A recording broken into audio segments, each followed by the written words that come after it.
One of my favorite promises from God. He promises to work all things for the good. That even in life's worst scenarios, they're not wasted with our God. So when things aren't going the way I planned, my job is not to figure it out, but to surrender and watch how God is going to use it for the good. He's a God that can redeem our lives.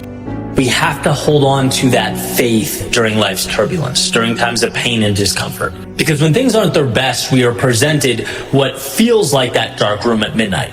Empty space and unknowns. The same way that in the middle of the night, right, if I wake up and want to, turn my light on, right, I can reach for it. I can't see it.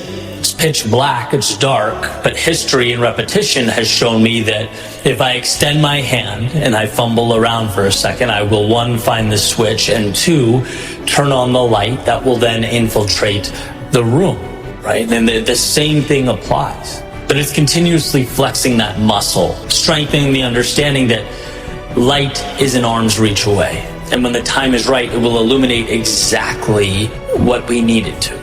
He didn't drop what he dropped in your spirit to suddenly leave you. The same anointing that got you started, the same anointing will let you complete it. The same anointing that birthed what he started in you, that same anointing will carry you to the full completion of mission accomplished. And you will not be ashamed. You shall not be ashamed. And the Christian battle to walk with Jesus is primarily a battle of the mind.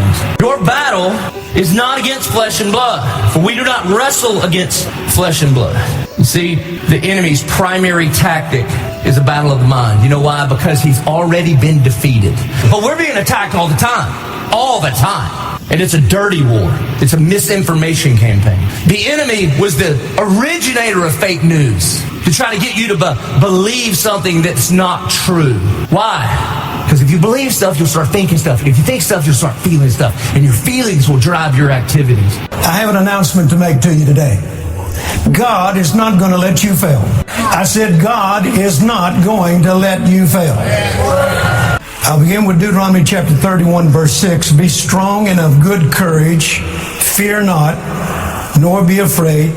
For the Lord thy God will not fail thee.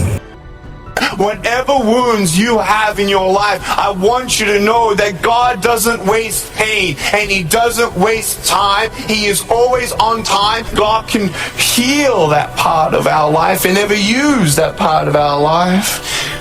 I had broken pieces. We all have broken pieces. But I want you to know that God can do something miraculous and beautiful with our broken pieces when we give Him those broken pieces. I am not a quitter. I am more than a conqueror. And with Jesus Christ, I overcome every temptation to quit. So you get yourself up. You stop feeling sorry for yourself as if you're the only one that's ever gone through trouble. Get up. Dust all that stuff off of you. Hold your head up. Put your shoulders back. But let that devil know I have an announcement to make. There's no more quit in me.